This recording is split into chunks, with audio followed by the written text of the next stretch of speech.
तो यहाँ पर कहते हैं 207वां, विप्र क्षत्रिय बिट शूद्रा गवास्व मृग पक्षिण अश्वत्थ बट चूताद्या यव्रीहि तृणादयः 8 है ना। हाँ, जल पाषाण मृत काष्ठ बास्या कुद्दालकादयः ईश्वरः सर्व एवैते पूजितः फलदायिनः। तो बहुत से लोग यहाँ पर इस प्रकार के देवता ईश्वर को मान करके पूजा करते हैं। बाद ही अपने अपने मत के अनुसार, जैसे बहुत से लोग भूतों की पूजा करते हैं, भूतों को ईश्वर मानते हैं, बहुत से ईश्वर को ईश्वर मानते हैं, बहुत हिरण्यगर्भ को। तो पहला वर्णन कर दिया, यक्ष राक्षस ईश्वर मानते थे, है ना। और उनके बाद कहते हैं कुछ ब्राह्मण को ईश्वर मानते हैं, कोई क्षत्रिय को ईश्वर मानते हैं, कोई वैश्यों को ईश्वर मानते हैं, कोई शूद्रों को ईश्वर मानते हैं। मानते हैं नहीं मानते? मानते हैं। राजा को ईश्वर मानते हैं, कोई गाय को ईश्वर मानते हैं, कोई यशो को ईश्वर मानते हैं, कोई मृग यानी कौन सा मृग, शेर को, मृग शेर में भी आता है एक तो, है ना। शेर को तो ईश्वर नहीं मानना चाहिए उसकी पूजा करेंगे खाई जाएगा। तो मृग को भी कोई ईश्वर मान, चलो मृगों मतलब मृग वाले मृग ही को शेर को ईश्वर मानते हैं, मृग वाले है ना। नहीं, अरे जो मृग उस जाति के वो है ना, जो पशु समुदाय वाले प्राणी, उसी को ईश्वर मानते हैं। कौन से? गाय भैंस बैल आदि है ना, उसको ईश्वर, हाँ वो भी मानते हैं। तो ब्राह्मण क्षत्रिय व शूद्र में आ गए वो तो, है ना। तो पक्षी, कुछ पक्षी जो गरुड़ तो है ही, गरुड़ को ईश्वर मानते ही है ना। जल को कहते हैं रे अश्वत्थ, जल हो ना, कितने जगह पक्षी, अश्वत्थ को तो ईश्वर हम ही मानते हैं, उसकी पूजा करते हैं। बट वृक्ष को भी मानते हैं, बट वृक्ष की, बट सावित्री वृक्ष की बहुत स्त्रियां उसकी पूजा करती हैं, है ना। अश्वत्थ वृक्ष को भी हर साल में 2-3 बार तो उसकी पूजा करते रहते हैं।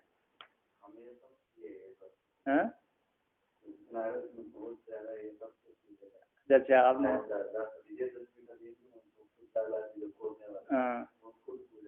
तो यहाँ पर तो आपने भी इनको देवता मानकर पूजा कर ली इसलिए पंचदशी का वहीं को उठा दिया, और क्या है कि नहीं। तो अश्वत्थ को मानते हैं बहुत से लोग, बट को मानते हैं, और आम्र को मानते हैं, च्यूत बोलते हैं आम्र को, है ना। तो कहते हैं या जौ को मानते हैं, कोई भ्री को देवता मानते हैं, तृण आदि।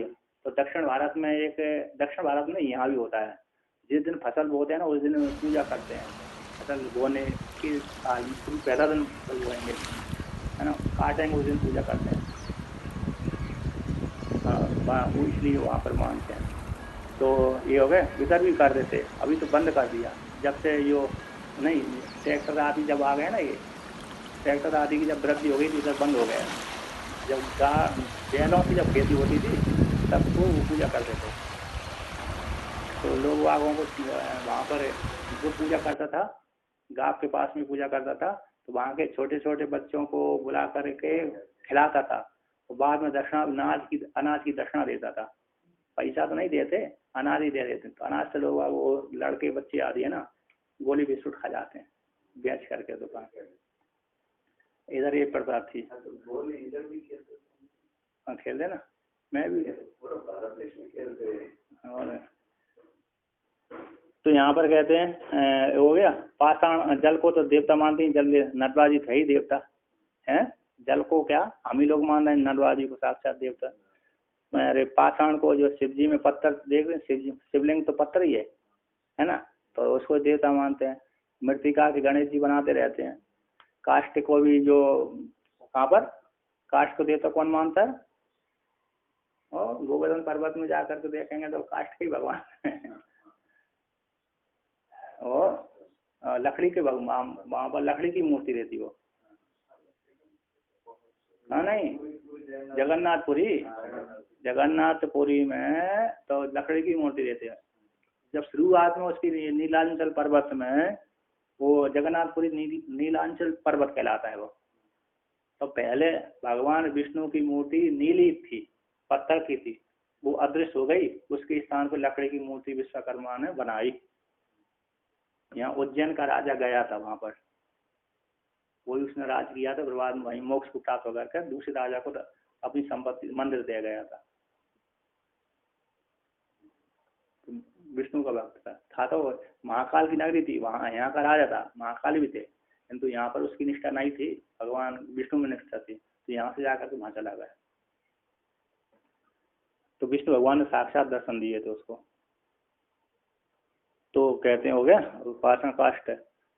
बसूला, बसूला तो जानते हैं, जो खेती, जो रोड बनाने वाले है ना, यानी कारीगर, क्या बोलते हैं उसको, कारीगर बोलते हैं, विश्वकर्मा, विश्वकर्मा इसको बसूला विश्वकर्मा। तो बसूला कोई वो मानते कुदाल, जो भी वही उसी के गेहूं मजदूर वाली, उसी को देवता मानते हैं। कहते हैं ये इसकी पूजा नहीं करेंगे तो हमको रोजी रोटी नहीं मिलेगी। हाँ हाँ।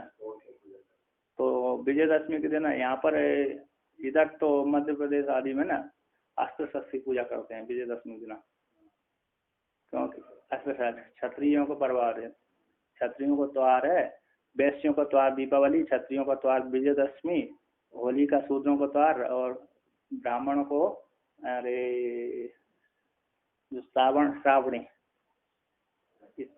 श्रावणी जनेऊ संस्कार, जिसमें जल के किनारे रहकर श्रावणी मनाई जाती है।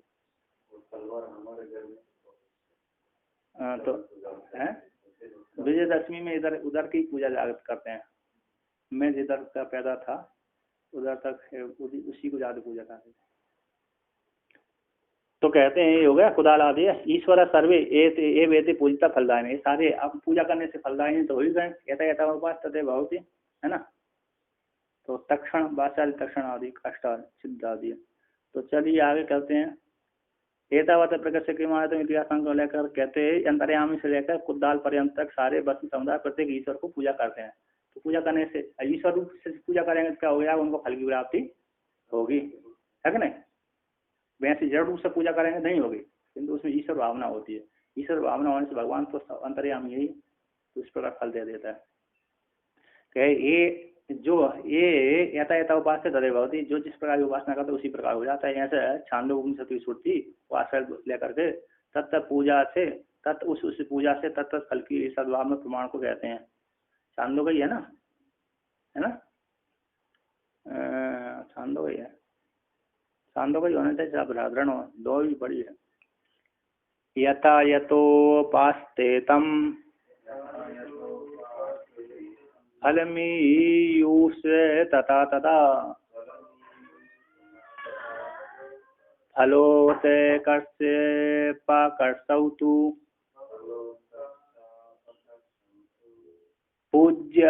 पूज्यानुसारतः यथा यथा उपासते, जिस बार को उपासना करता है साधक जीव उसी फल तथा उसी प्रकार से फल को प्राप्त कर लेता है, यूएन प्राप्त कर लेता है ना। फल तो फल की उत्कर्ष अपकर्ष तो पूज्य के अनुसार हो जाता है। अब किसी को कम फल मिला, किसी को कुदाल की पूजा करेगा तो 150 रुपये ही मिलेंगे। कुदाल की पूजा करेगा तो कितने रुपए मिलेंगे, 150 से 200 300 मिल सकते हैं, मिलेंगे ना, उतने मिलेंगे, दिन भर की मजदूरी। अब बड़े देवता की पूजा करेगा जाते मिल जाएंगे और क्या पूज्य के अनुसार ही उनको फल की प्राप्ति होती है। नानो सर्वसाम ईश्वर से मानने पर फल वैषम को था। अब सभी को तो आपने ईश्वर स्वीकार कर ली, तो फल में विषमता क्यों हो रही है। क्या पूज्य है अधिष्ठानों की पूजाओं की अर्चनों की, पूज्य यानी अधिष्ठानों की और पूज्य अर्चकों वालों की। सात्विक आदि भेद से वैषम होता है ना। कोई तमोगुण से पूजा कर रहा है, कोई रजोगुण से पूजा कर रहा है, कोई सत्वगुण से पूजा कर रहा है। तो ईश्वर की पूजा करेंगे, ईश्वर की पूजा जल्दी फलदायी भी नहीं होती, जल्दी अरे समाप्त होने वाली भी नहीं होती, ठीक है। वो देर में फल देती है, देर में पूजा ठीक होती है, होती है नहीं होती। उसका ईश्वर की पूजा करेंगे ज्यादा फल मिलेगा, लेकिन देर तक चलेगा उसको फल। और जो वसुला की पूजा करेगा तो एक दिन में पूजा फल मिल जाएगा उसको, एक दिन में खत्म हो जाएगा, नहीं होता, होता है। अब आगे कहते हैं सांसारिक फल की सिद्धि हो कोई बात नहीं है, सांसारिक फल की सिद्धि इस प्रकार पूजा करने से हो। मुक्ति कस्य उपासना भवती, मुक्ति किस उपासना से होती है ना। तो ज्ञान के बिना मुक्ति नहीं हो सकती, ज्ञान से भिन्न किसी के द्वारा भी मुक्ति नहीं हो सकती। मुक्तिस्तु ब्रह्म तत्वस्य ज्ञानादेव न चान्यथा स्वप्रबोधम बिना नैव स्वस्वप्नो हीयते यथा।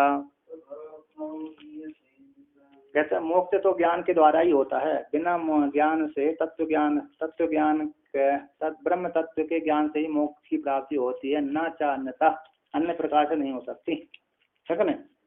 कहते स्वप्रबोध के बिना स्वप्न नष्ट नहीं होता, जब तक व्यक्ति जागेगा नहीं तब तक स्वप्न क्या नष्ट होगा, तब तक देखता ही रहेगा है? हाँ, उसी प्रकार से न स्वप्रबोध के बिना स्वप्न नष्ट नहीं होता तथा उसी प्रकार से ज्ञान के बिना मुक्ति नहीं हो सकती, ज्ञान से मोक्ष की प्राप्ति होती है। इस प्रकार से वर्णन करते हैं। पर जागृत कहते स्व जागरण के बिना स्वप्न निद्रा कल्पित जो स्वप्न निद्रा कल्पित स्वप्न यथा न निवर्तते। स्वप्न स्वनिद्रा है, स्वप्न नहीं है, स्वनिद्रा कल्पित स्वप्न। स्व निद्रा यानी निद्रा शब्द का मांडुक में अर्थ किया था क्या, मांडुक उपनिषद में निद्रा शब्द का अर्थ किया था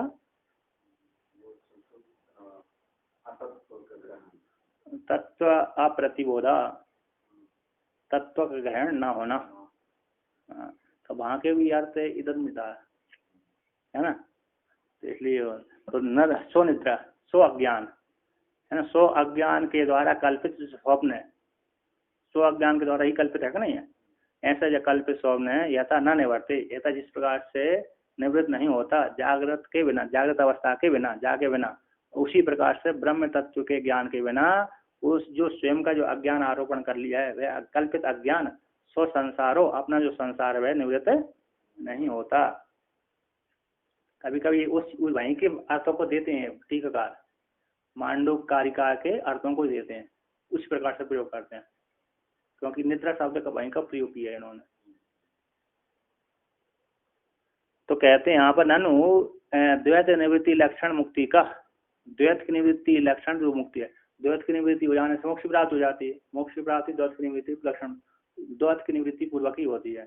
तो स्वप्न दृष्टांत के द्वारा तत्वबोध के साध्यत्व का अभिधान अनुपन्नम क्या बोलते हैं, द्वैत निवृत्ति लक्षण रूप मुक्ति का स्वप्न दृष्टांत के द्वारा तत्वबोध साध्य अभिधान नाम है ना, उपन्न नहीं होता।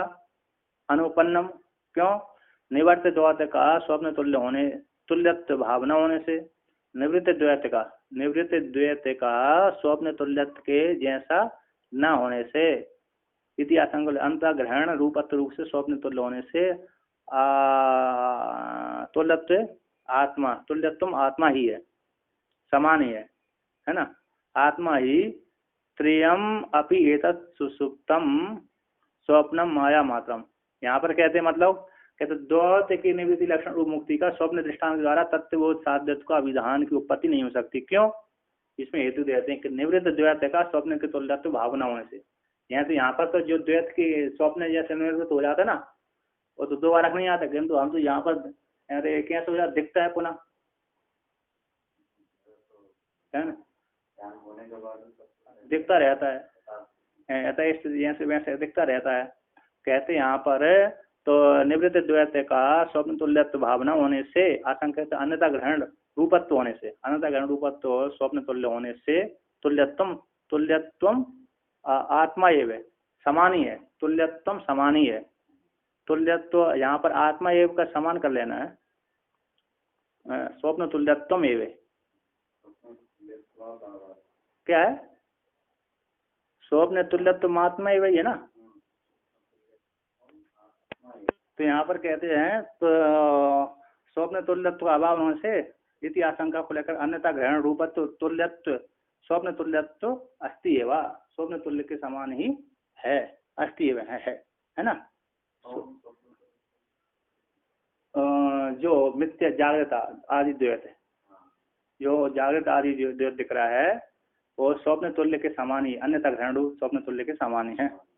अन्यथा ग्रहण है क्योंकि अन्यथा ग्रहण है ना, अन्यथा ग्रहणत्व रूप से स्वप्न तुल्यम ही अस्ति है, स्वप्न तुल्य के समान ही है।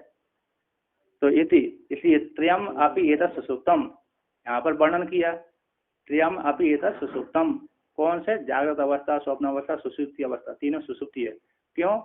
क्योंकि तीनों ही अन्यथा, तीनों, एक तो अज्ञान का तत्व का प्रतिबोध न होना है ना, तत्व का प्रतिबोध न होना निद्रा ही है, और एक दो में जागृत अवस्था स्वप्न अवस्था में अंतर ग्रहण होता है। तो इसके त्रयम अपि एतत् सुसुप्तम और स्वप्नम माया मात्र, हाँ त्रयम एव जागृत अवस्था स्वप्न अवस्था और सुसुप्ति अवस्था, तीनों को ही, एक सुसुप्ति शब्द से तीनों को ले लिया और स्वप्न अवस्था शब्द से जागृत और स्वप्न ले लिया, दो को ले लिया। अन्य तक तुल्य मान लिया, क्योंकि तो माया मात्र है ये, इसलिए माया मात्र है, इसलिए कोई दोष नहीं है। उसी माया मात्र अज्ञान अन्यथा ग्रहण, जैसे रस्सी के ज्ञान से उसकी निवृत्ति हो जाती है, सर्व की निवृत्ति हो जाती है, भली दोबारा मृगमशी का यथार्थ जब हमने जान लिया, भली दोबारा दिखती रहती है, क्या होती है, फिर भी उससे कोई हानि नहीं है। उसी रस्सी में सर्प भी देख लेते हैं व्यक्ति, इसके पश्चात देखने के पश्चात रस्सी में सर्प देख गया तो फिर रस्सी के ज्ञान से सर्प की निवृत्ति हो जाती है, फिर भी कभी कभी अचानक हो जाती है, रस्सी में सर्प दिख जाता है। तो इसलिए वो उस प्रकार से कोई उससे कोई समस्या नहीं, माया मात्र होने के कारण निवृत्ति हो जाती है। तो उसी को लेकर कहते हैं अद्वितीय ब्रह्मत्वे स्वप्नो यम अखिलम जगत ईश जीवादि रूपेण चेतना चेतनात्मकम। कहते हैं अद्वितीय ब्रह्म तत्व, अद्वितीय ब्रह्म तत्व में अधिष्ठान में अयम जगत, अयम अखिलम जगत स्वप्न है, कल्पित है, स्वप्न के समान अन्यथा ग्रहण रूप कल्पित है।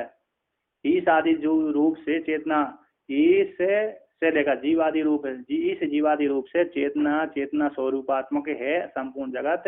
अद्वितीय ब्रह्म तत्व, अद्वितीय ब्रह्म तत्व रूप जो अधिष्ठान है उसमें कल्पित है, स्वप्न के तुल्य है। जीवादि रूप से वर्तमान, जीवादि रूप से वर्तमान जगत है, चेतना अचेतन पूर्वक, चेतन और अचेतन पूर्वक है संपूर्ण जगत है, अस्थि जगत है अद्वितीय ब्रह्म तत्व में स्वप्न के समान कल्पित है। तो आगे कहते हैं अच्छा शंका है, तो ननु जीव ईश्वर दोनों का, जीव और ईश्वर दोनों का ब्रह्म के साथ अभिन्न होता हुआ, अभिन्न दोनों का, ब्रह्म के साथ तो भिन्न नहीं है ना, है ना, ब्रह्म के साथ भिन्न नहीं है, ऐसे दोनों जीव ईश्वर का कथम जगत अंतर्पादित्वम, कैसे उस जगत को क्यों डाल रहे हो उसको, है ना, इति आशंका को लग, क्योंकि दोनों वो तो चेतन है ना, जीव भी चेतन है, ईश्वर भी चेतन है, ब्रह्म तो चेतन है ही है, इसको जगत की कोटि में क्यों डाल रहे हो? तो दोनों का माया कल्पित होने से जगत अंतर्पादित ठीक ही है। दोनों कैसे? माया कल्पित है, माया के द्वारा कल्पित है, ईश्वर ही कल्पित है, तो समस्या हो जाती है। ईश्वर को कल्पित मानना समस्या की जड़ है। तो कहते हैं आनंदमय विज्ञान माया भीश्वर जीवकौ माया कल्पिता वेतौ ताभ्याम सर्वं प्रकल्पितम।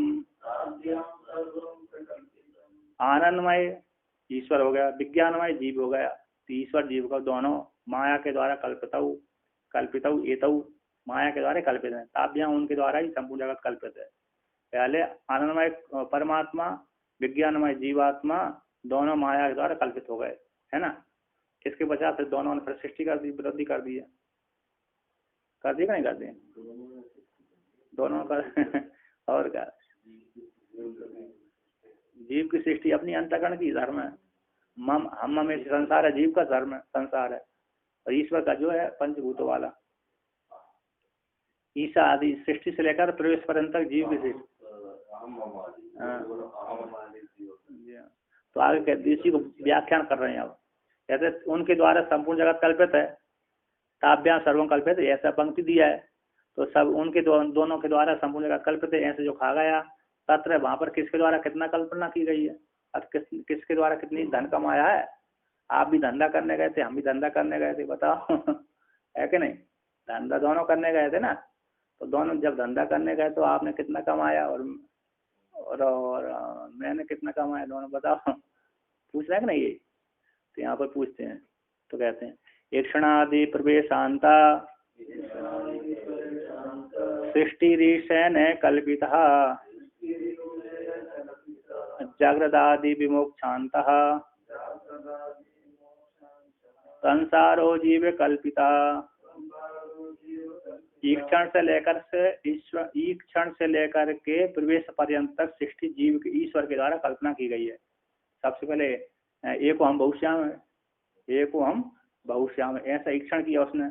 तत्तेजो आश्चर्य था, तस्माद वही तस्माद आत्मना का समूता इत्यादि सृष्टि कर दिया, पंचीकरण कर दिया, सारा कर्म कर दिया, तो जीव बन करके प्रवेश कर गया।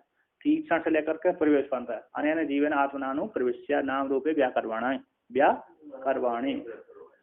इस वाक्य श्रुति को, तैत्तिरीय उपनिषद की श्रुति को लेकर के, तो उसने ईक्षण से लेकर से प्रवेश पर्यंत तक सृष्टि ईश्वर के द्वारा कल्पना, जागृत आदि से लेकर के है ना मोक्ष पर्यंत संसार जो जीव के द्वारा कल्पना की गई है। मैं बंद हूँ, मैं मोक्ष वाला हूँ, मेरे ये संसार है। सा ईक्षता लोकानुसृजा, उसने ईश्वर की उसने सृष्टि की, उसने ईक्षण किया, विचार किया, संकल्प रूप विचार किया। ईक्ष दर्शन धातु है, कौन सी धातु है, ईक्ष दर्शन है। उसने ईक्षण किया, विचार किया, क्या किया, लोकानुसृजा, मैं लोगों की सृष्टि करूं, तो सारे भूतों के लिए सारे लोग की सृष्टि कर दिया। एतया द्वारा प्रपद्यता, उसने कहा चलो मैंने सृष्टि कर दिया, पिंड शरीर लिंग शरीर बना दिया, क्या बना दिया, स्थूल शरीर बना दिया, लिंग शरीर बना दिया। अब इसमें प्रवेश प्राण डालना है, प्राण भी प्रवेश कर दिया। क्या कर दिया, प्राण को भेज दिया कि तुम चलो मैं आ रहा हूँ। राजा क्या करता है, राजा कहता पहले सारी सेना को लेके जाओ, तैयार करो, तैयार करने के पश्चात और फिर युद्ध में डट जाओ, फिर मैं आ रहा हूँ। बोल रहे ना, पहले राजा ही चला जाता है, ऐसी बात नहीं। राजा पहले चला गया तो आ जाए, इसी रावण तो बाद में मरा था, पहले सेना को मैं अपनी सेना को मरवाता हूँ। राजा का एक कार्य है, पहले समय पहला इसी परास्त होकर के छोड़ दिया था, क्योंकि दूसरे को मारना है। यदि यदि अभी मार देते हैं इसको, तो दूसरे अपने आप भाग जाएंगे। जरासंध को, और का इसी जरासंध को 16 बार उसने कृष्ण भगवान ने हराया, और हरा करके पहले बलराम जी पकड़ लेते थे जरासंध को। शुरुआत में हरा दिया, हरा करके बलराम जी ने बंदी बना लिया जरासंध को, और बलराम जी शेषनाग है। हमने ऐसा सुना कि जरासंध ही इनको हरा देते। नहीं, पहले युद्ध में उसने जरासंध ने क्या किया, जरासंध आया 16 अक्षौणी सेना, 28 अक्षौणी सेना लेकर के, 28 बार ही लाया था, 28 अक्षौणी। हाँ, हर बार 28 लेकर, हर बार नहीं 28 लेकर, गिनती ऐसी याद होती। तो 28 अक्षौणी सेना तैयार करके लेके आया, तो कृष्ण भगवान ने और बलराम जी ने हरा दिया उनको। हराने के पश्चात फिर बलराम जी ने देखा बहुत हो गया, ये परेशान करेगा, और मूसल से उसको पकड़ लिया। अब उनका मूसल तो यहाँ खड़े वापस पहुँच जाता है, वो तो दर्शन चक्र भी है, तो ये कहीं चला जाता है। और उन्होंने पकड़ लिया, बलराम कृष्ण भगवान देखा, अरे तो मार देंगे दोस्तों। कृष्ण भगवान तुरंत उनके पास गए, अरे इसको मत मारो, अभी मार दोगे तो हमको जो सभी को मारना है ना, तो हमको एक वहाँ पर जाना पड़ेगा मारने के लिए, उस उसके नगर में जाना पड़ेगा, इसलिए ये इकट्ठा करेगा तब हम इसको मारेंगे। तो बलराम जी ने छोड़ दिया, तो अपमानित कर दिया और छोड़ दिया। फिर 16 बार आक्रमण किया उसने, 17वीं बार भगवान ने, फिर उसने कहा ब्राह्मणों को पूजा करता है, यदि अब मैंने बहुत तुम्हारी सेवा करी, अब तुम्हारे कारण मैंने सेवा करने के पश्चात यदि इस बार नहीं जीता, तुम सबको गर्दन से काट दूंगा, ऐसी ब्राह्मणों को बोल दिया। तो सारे, हाँ जरासंध ने, मैंने तुम्हारे लिए यज्ञ जीतने के लिए बहुत यज्ञ किए, तुमको दान दिया, मैंने तुम्हारी बहुत सेवा करी है, हरे आज्ञा पालन करता रहा। यदि तुम इस बार नहीं जीता मैं, तो समझ तुम्हारी खैर नहीं। सारे ब्राह्मण डर गए, तो उन्होंने भगवान से कहा महाराज इस बार तो हारो। तो इसलिए वो हार गए, हार गए थे, भाग गए, मारे डर के मार भाग गए। उसी काल में काल यवन भी आ गया था, बाद में वो नगरी बसा ली थी। तो ये हो गए यहाँ पर कहते थोड़ा और है, चलिए। तो ये तो अपरापद्यत है इस मार्ग में। तो प्राण कहाँ से प्रवेश कर गया? प्राण तो नाभि से प्रवेश किया था, मैं भी उसी के मार्ग से जाऊंगा तो ठीक नहीं है। राजा सेना की मार्ग से जाएगा ठीक नहीं, तो सीधा उसने मार्ग मूर्धा रूप को फेर खोद गया ना, किससे है पार नाभि आदि जहाँ से गए, उसने यहाँ से प्रवेश किया, ब्रह्म ने ईश्वर ने यहाँ से प्रवेश किया मूर्धा को छेद करके। ये तया द्वारा प्रपद्य के इति अंत, इस श्रुति के द्वारा प्रतिपादित सृष्टि ईश्वर के द्वारा करती गई है।